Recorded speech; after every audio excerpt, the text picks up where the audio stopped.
morning students. Today we will complete the last part of chapter at motion, sixth part, circular motion of 9th class. What is circular motion? नाम से ही समझ में आता है. Circular motion, if a particle, if an object move on a circle, then that will be circular motion.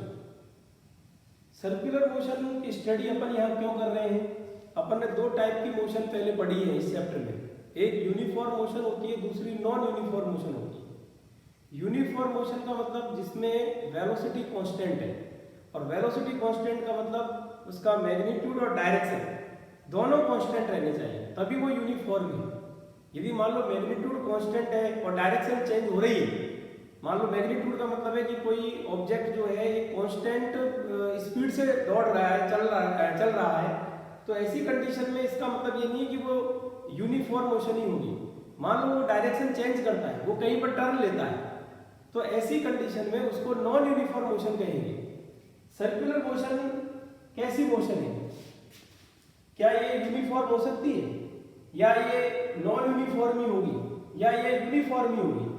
देखिए, मैंने कहा कि एक पार्टिकल एक सर्किल पर मूव कर रहा है और उसकी स्पीड कांस्टेंट है, v v का वैल्यू कुछ भी है.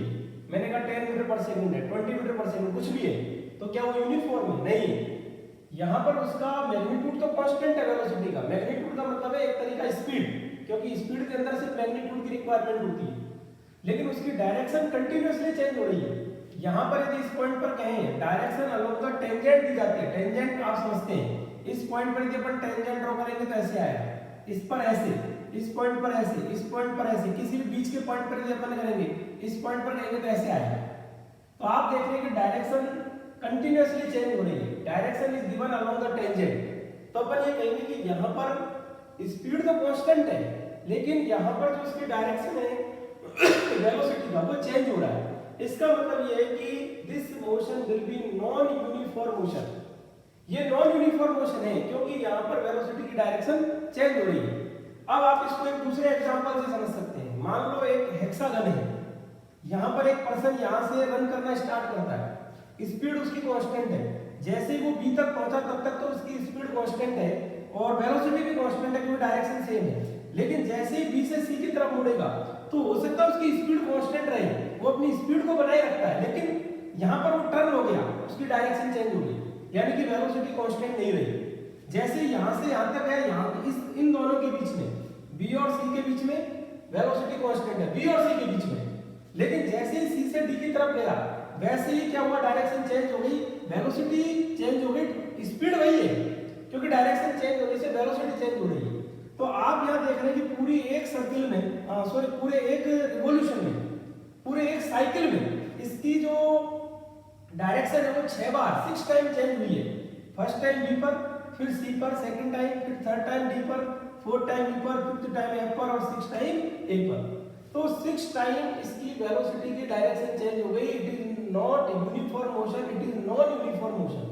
अब यहाँ पर यदि इन साइड्स को बढ़ा दें, अपन 8 साइड कर दें, तो ऐसी कंडीशन में उसकी वेलोसिटी की डायरेक्शन 8 टाइम्स चेंज होगी. अब इन साइड्स को अपन कंटिन्यूअसली बढ़ाते जाएं और उसको इंफिनिटी की तरफ ले जाएं, तो ऐसी कंडीशन में वो सर्किल बन जाएगा और मोशन सर्कुलर मोशन होगी. अब आप समझ रहे हैं, जब यहीं पर कई बार जो है डायरेक्शन चेंज हो रही है, तो यहाँ पर तो कंटिन्यूअसली डायरेक्शन चेंज होगी क्योंकि इसमें नंबर ऑफ साइड्स इंफिनिटी है. अब यहाँ पर ये जो सर्कुलर मोशन है, ये भी दो टाइप की मोशन में क्लासिफाई है. एक तो है यूनिफॉर्म सर्कुलर मोशन और दूसरी है नॉन यूनिफॉर्म सर्कुलर मोशन.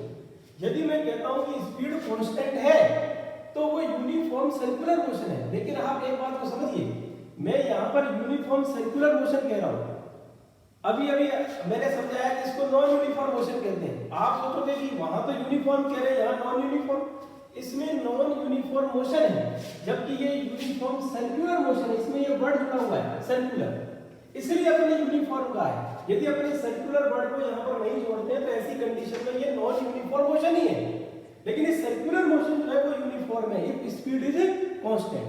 लेकिन मैंने कहा स्पीड मान लो वेरिएबल, ये हो भी सकता है भाई. यहाँ पर मैंने कहा कि जब किसी पर्सन ने रन करना स्टार्ट किया तो उसकी स्पीड हो सकती है कि 20 किलोमीटर पर आवर हुई, लेकिन थोड़ी देर बाद हो सकता है उसकी 30 किलोमीटर पर आवर हो गई. फिर उसकी मान लो 5 किलोमीटर पर आवर हो गई, या मीटर पर सेकंड में अपन ने 5 मीटर पर सेकंड है, 7 मीटर पर सेकंड हो गए, 3 मीटर पर सेकंड हो गई। तो स्पीड यदि वेरिएबल है तो उसको नॉन यूनिफॉर्म सर्कुलर मोशन बोलते हैं। आपको ये डिफरेंस समझ में आना चाहिए। इसके बाद इसके अंदर जो है speed in uniform circular motion, यहाँ पर यदि ये यूनिफॉर्म सर्कुलर मोशन है तो ऐसी कंडीशन में इसकी स्पीड होगी कितनी, क्या उसको अपन कोई फॉर्मूले से निकाल सकते हैं? क्या कोई इसका जो है फॉर्मूला दिया जा सकता है जिससे उसकी कैलकुलेशन की जा सकती है? सिंपल सी बात है, आप समझते हैं कि स्पीड होती है डिस्टेंस अपॉन टाइम। यदि अपन को यहाँ से पूरा एक साइकिल कंप्लीट करने में जो टाइम लगता है वो पता है, तो अपन डिस्टेंस में उस टाइम का डिवाइड करके स्पीड निकाल सकते हैं। अब आप समझते हैं कि यदि रेडियस स्मॉल आर है तो एक पूरा सर्किल कंप्लीट करने में, एक पूरा साइकिल कंप्लीट करने में सर्किल पर चली गई जो डिस्टेंस होती है वो सरकमफेरेंस के इक्वल होती है, और सरकमफेरेंस कितनी होती है? 2 पाई आर। तो सरकमफेरेंस 2 पाई आर यानी डिस्टेंस अपॉन टाइम। और मैंने कहा सपोज दैट इसमें जो ये टाइम लगा इस पूरे एक साइकिल को कंप्लीट करने में वो कैपिटल टी है। कैपिटल टी क्या? Time in one revolution, it is called time period also. तो ऐसी कंडीशन में 2 पाई आर में टी का डिवाइड करके अपन स्पीड निकाल सकते हैं, 2 pi r by T. Simple सा ये रिलेशन आ गया। Distance 2 pi r in one complete cycle, T time taken in one complete revolution, तो ये 2 पाई आर बाई टी। एक छोटा सा एक फॉर्मूला आ गया। अब इसके बहुत सारे एग्जांपल है सर्कुलर मोशन के, यूनिफॉर्म सर्कुलर मोशन के, जो अपन डेली लाइफ में अपन पढ़ते हैं, सुनते हैं या उनको समझते हैं। जैसे अपन जानते हैं कि earth is revolving around the sun and that revolve around the sun with a constant speed, तो वो यूनिफॉर्म सर्कुलर मोशन का एग्जांपल हो गया। इसके अलावा if a boy revolve a particle by help of a string in a horizontal circle, horizontal का मतलब है इस टाइप से हॉरिजॉन्टल सर्किल, वर्टिकल का मतलब ऊपर से नीचे, हॉरिजॉन्टल का मतलब एक जो प्लेन है उसके अलोंग। तो हॉरिजॉन्टल सर्किल में यदि अपन किसी पार्टिकल को इस तरीके से घुमाते हैं विद ए कांस्टेंट स्पीड, तो वो यूनिफॉर्म सर्कुलर मोशन होगी। अब मान लो उसकी स्पीड चेंज हो रही है तो वो नॉन यूनिफॉर्म सर्कुलर मोशन हो जाएगी। तो इस तरीके से ये सर्कुलर मोशन हो गई। अब सर्कुलर मोशन में क्वेश्चन अपन पढ़ सकते हैं, समझ सकते हैं। जैसे मैं इसमें क्वेश्चन कराता हूं, देखिए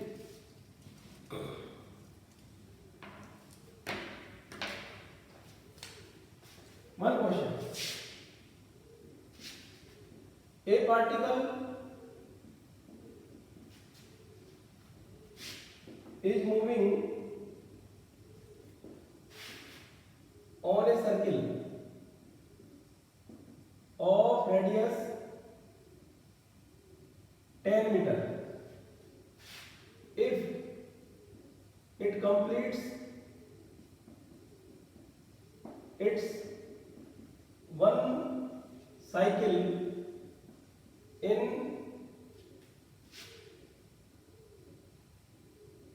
2 pi second, then what will be its speed? एक छोटा सा क्वेश्चन यहां अपन समझ रहे हैं, बिल्कुल सिंपल, कहीं कोई दिक्कत नहीं है। आपसे कहा कि moving on a circle of radius 10 metre, if its complete one cycle in 2 pi second, in 2 pi second, then what will be its constant speed? मैं ये कह रहा हूँ कि यहाँ पर इसकी constant speed है, तो आप कहेंगे कि constant speed है तो v equal to, ये फॉर्मूला हो गया 2 pi r by t, ये फॉर्मूला लगाएं, कहीं कोई दिक्कत ही नहीं है।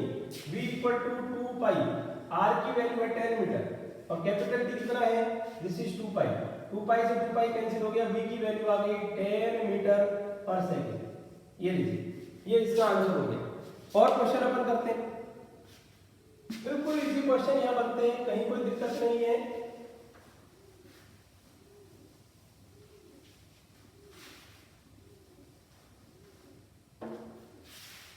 Next question, an athlete runs on a circular track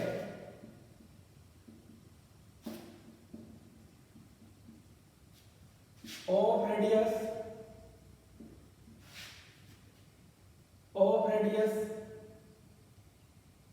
8 meter with constant speed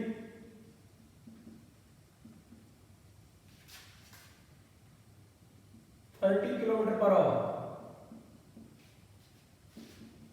what time will be taken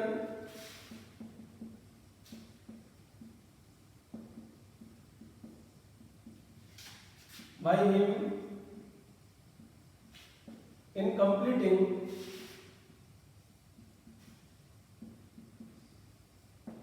one cycle। ये क्वेश्चन दूसरा हो गया। अब बताइए इसमें क्या करना है। आप कहेंगे कि अपने पास फॉर्मूला है v इक्वल टू 2πr/t, एक ही फॉर्मूला अपन ने पढ़ा है, इसको ही अपन ने लगा दिया, ये सॉल्यूशन अपन इसका कर रहे हैं। और अपन को पूछा है कि what time will be taken in completing one cycle, यानी कि कैपिटल टी पूछा है। कोई दिक्कत नहीं है, कैपिटल टी को इधर लेके आइए और v को नीचे लेके आइए, 2πr/v, t equal to 2πr। Radius क्या है 8 मीटर, स्पीड क्या है 30 km/h। बस ये थोड़ा सा ध्यान रखना है। अभी मैंने लास्ट लेक्चर में समझाया था यदि km/h है और उसको मीटर पर सेकंड में चेंज करना है तो उसको 5/18 से मल्टीप्लाई करते हैं। km/h को मीटर पर सेकंड में चेंज करने के लिए 5/18 से मल्टीप्लाई करते हैं। Kilometre 1000 metre, 1 hour 3600 second. जब उसको कैलकुलेट करते हैं तो इतना आता है। बस इसको सोल्व कर लीजिए तो अपने पास यहाँ पर टाइम पीरियड आ जाएगा। Time period, time in one revolution, t equal to, आप कहेंगे कि यहाँ पर ये हो गया 16 पाई और 18 ऊपर आ गया अपॉन 30 इंटू 5। सॉल्व कीजिए तो 3 6 जा 18 और 80 इक्वल टू यहाँ पर अपने पास आ गया 16 इंटू 6, 6 6 36, 3 9 पाई अपॉन 10 इंटू 5 50। और यहाँ इसको अपन कैलकुलेट कर सकते हैं, जो भी आएगा ये सेकंड में इसका आंसर आ जाएगा। पाई का वैल्यू जो है 22/7 रख लीजिए या 3.14 पुट करके इसको सॉल्व कर सकते हैं। तो इस तरीके से अपन ने टाइम निकाल लिया। बहुत ही इजी क्वेश्चन यहाँ पर आते हैं। तो ये सर्कुलर मोशन कंप्लीट करने के साथ ही ये चैप्टर भी अपना कंप्लीट हो गया।